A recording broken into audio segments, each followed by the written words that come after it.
All right. Hello and welcome to today's Friday SEO Tip. My name is Raulf. I'm the founder of Bold SEO Marketing, BSM, and I'm super excited to have with me today Eric Elkins of WideFocus. Eric, do you want to briefly introduce yourself? Yeah, you bet. I own WideFocus Social Media. We are an agency that helps companies grow by managing their organic and paid social to increase their visibility, drive more reach, generate revenue, including conversions, lead generation, all that stuff. Awesome. And Eric, you and I connected when we spoke at DigiMarcon in Denver, and you just invited me to speak on your webinar February 20th. So I figured, why don't we talk about the importance of hosting educational events such as webinars? I've been doing this forever. They are incredible instruments to actually generate leads. In fact, yesterday I spoke with a new prospect. I think they just went to Google and they searched for AI SEO webinar. And if you do a Google search, you'll find the AI SEO webinar. I think that we're hosting in March, right at the very top. So, Eric, today we're going to talk about the importance on hosting online events. Both you and I have been doing this for a long time. We're going to share tips with our audience how to put on a great webinar that will actually generate leads and hopefully, turn into sales. Anything you want to add before we get started here? The only thing I would add is it's really great content to repurpose on your social. So that's another really wonderful thing about these webinars is you can cut and snip and remix, and then you have really good um, SEO, fodder, social fodder that you can use again and again. Absolutely. And then why don't we start with I prepared a little template and checklist that people can use if they're not already familiar with hosting online events. And then let's talk about the platforms that we use, how we put on webinars that generate a lot of leads. So I'm going to share my screen here. And I'm going to put the link to this template here. It's a simple Google spreadsheet right below in the description field of this YouTube video. Please do not request access. Simply come over here, file, and then make a copy and add this to your Google Drive. But let's get started here. Eric, how important is it to know your perfect target audience? I mean, that's where we always start, whether it's for a webinar, for social content, for outreach, like knowing your target audience, their pain points, what they need to learn, or what they're out there asking for is really, really important when you're designing a webinar. Yeah, a lot of people, in my opinion, they shoot from the hip, right? Create a lot of content without knowing who they want to get to that content. So this tab here, buyer personas, that will help you basically think about who do you want to get to your online event, right? Where are they located? What's their job title? What are their pain points? Like Eric just mentioned, what do they value most about the product or service? So even just something simple like this will do the trip. You don't need a trick. You don't have to hire a expensive consultant to help you with this. Then obviously I own a AI SEO company. So we do keyword research. Once we know who that person is that we want to get to our webinar, we're actually going to do keyword research. This is a very simple template where you can add the keywords that you want to optimize your webinar for. And I'm quickly going to show you how we use a tool called SE Ranking.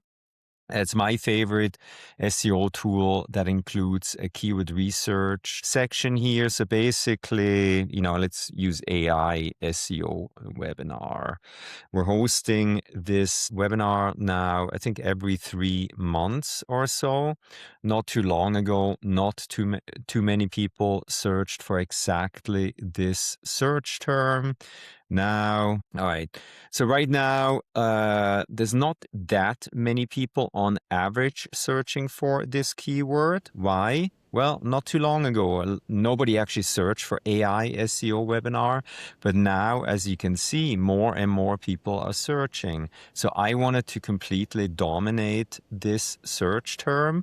I guarantee you this search volume will grow. So this is a great way, right, to figure out who's actually searching for what kind of SEO keywords. Also, we're hosting a local SEO webinar on a regular basis. So this is an easy way, right, to do keyword research, add them to this list here, and then make sure include them in the content of your webinar landing pages. Here is an example of an AI SEO webinar that my business partner Daniel Burns and I are going to host.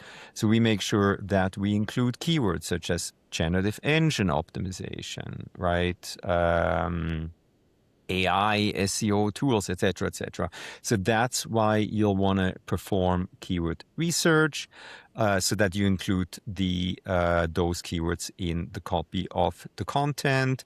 And then here I've created for you a very simple checklist or schedule of all the steps involved in creating a successful online event, such as a webinar. I'm not going to go over everything. I trust you can read, but here you go. This is all yours. I'm going to put the link to the checklist here right below in the description field of this YouTube video. All right, let's talk about, so now we have conceptualized the idea for the webinar. We have created the content. Walk me through, what platform do you use? Why? Just tell me a little bit how you guys at WideFocus organize online events. Yeah, so we've been using LinkedIn Live for the past almost a year now.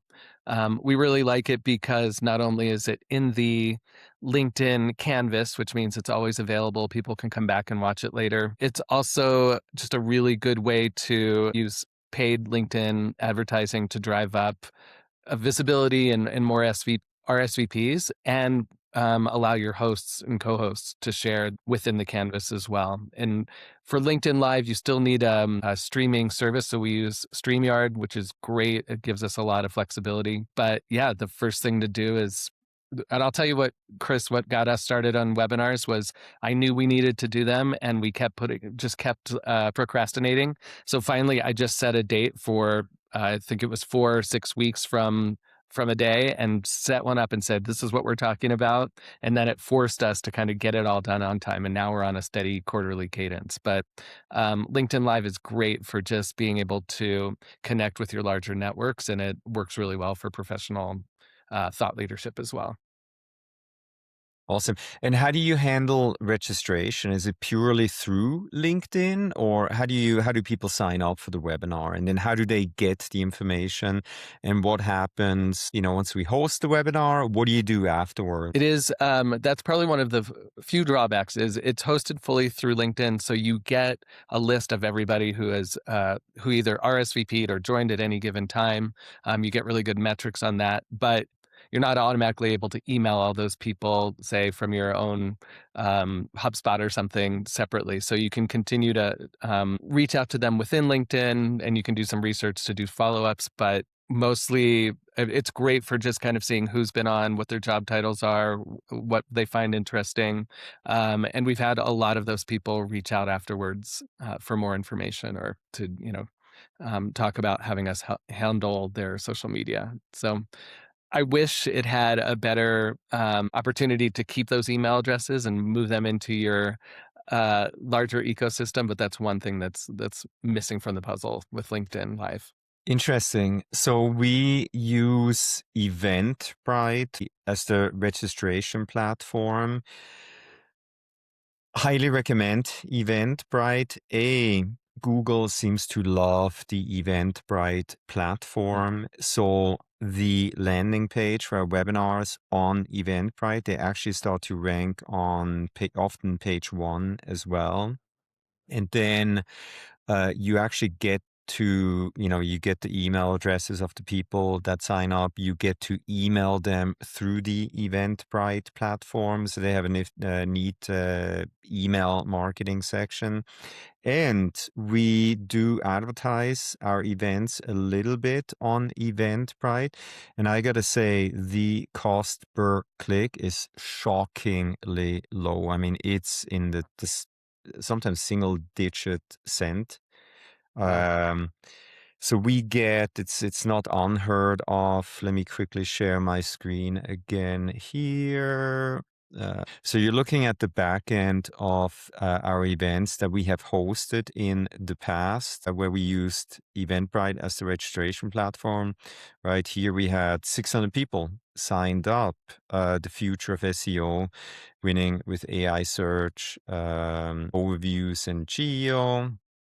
And then the cool thing is over here, when you go to manage attendees, you get to send emails to those people that have signed up. So it's a great way to engage with your Yeah. audience. And again, you can advertise your events directly through Eventbrite.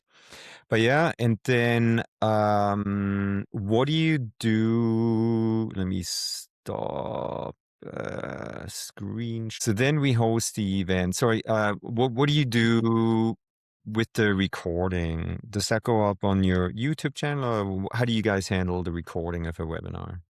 It stays on LinkedIn, which is great. We also download it to put on YouTube. We download it just to do snippets, like I said, of short quotes, interesting pieces of content that we can reshare either on LinkedIn, on Instagram, TikTok, wherever. So you have that really good, repeatable kind of content that you can use again and again.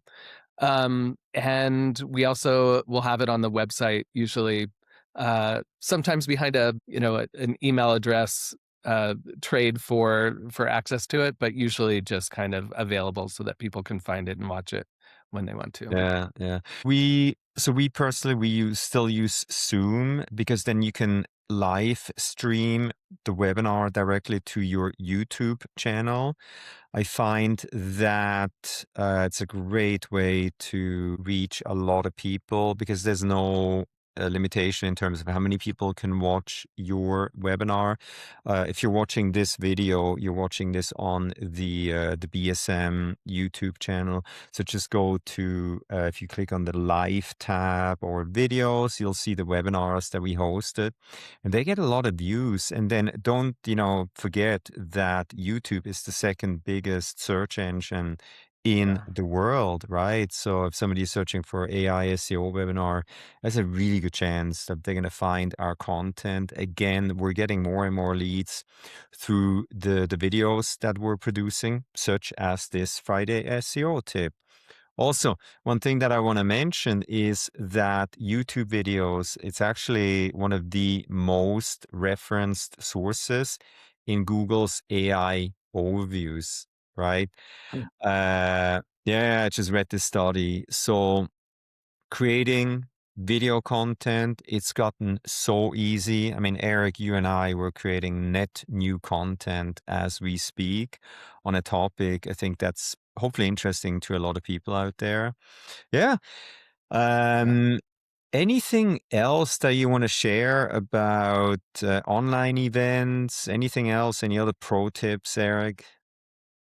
Yeah, I mean, I think the biggest thing, Chris, is to get on a schedule and commit to it. Like I said, we were procrastinating until I just finally set a date. Then we had no choice but to do it. And once we got that first one under our belts, we got more confident and more interested in making sure that we are on a consistent cadence, planning ahead, kind of like you do with your, the spreadsheets and the tools to see what types of content are going to be resonant for our target audiences. Also, what's like present in the conversation, and so we make sure that the content's going to be useful and practical. But the key, honestly, is just to start doing it, right? Like set a date, put it out there so you can't, back out, and then start planning, because that way it just kind of gets you moving, gets you headed in the right direction. You have accountability because you're promoting it, and that allows you to just start getting your webinars going, rather than being in that area of, oh, we should do that sometime. Yeah, awesome. And then one thing that I'd like to add, I think co-hosting webinars with a partner, such as where you Sure. invited me to your webinar, it's a good thing, right? So if it's just one person talks, can get a little bit boring. So I think what we're doing right now, that's a bit of a best practice. We're gonna include the links to the information that we mentioned here in this video right below, including the links to the upcoming webinars. So hopefully you'll be able to join us for one or more of the webinars that we mentioned in this video. And then again, please take advantage of that template, the checklist that we created, and then have fun with it. I love doing So webinars, fun. online events. Yeah, why not? Yeah. If nothing else. Chris, yeah, to your point, like Yeah. it's great to have guest speakers or co-hosts who work in parallel areas. Like you and I are going to talk about that confluence of AI, SEO, and social media, and how those two need to work really well together.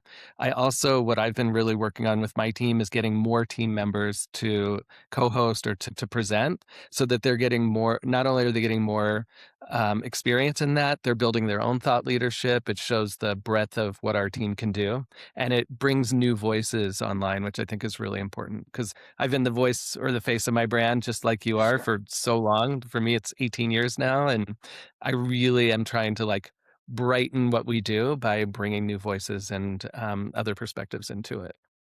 Completely agree. Not to date myself, but it's been about the same amount of time. It's been me, and we actually just started where all of our employees, customer facing, they have to do now Friday SEO tips. It cannot just be the owner. So I couldn't agree more. On that note, I think that was a great tip to end this Friday SEO tip. Eric, again, thanks so much for doing this joint tip here together. I look forward to hosting that webinar on February 20th with you and your team. It'll be And then fun. I'm sure you'll be on one of my Friday SEO tips again very soon. As always, everybody stay safe and healthy. Don't hesitate to reach out if you have any questions. Until next time, thank you so much. Bye, everybody.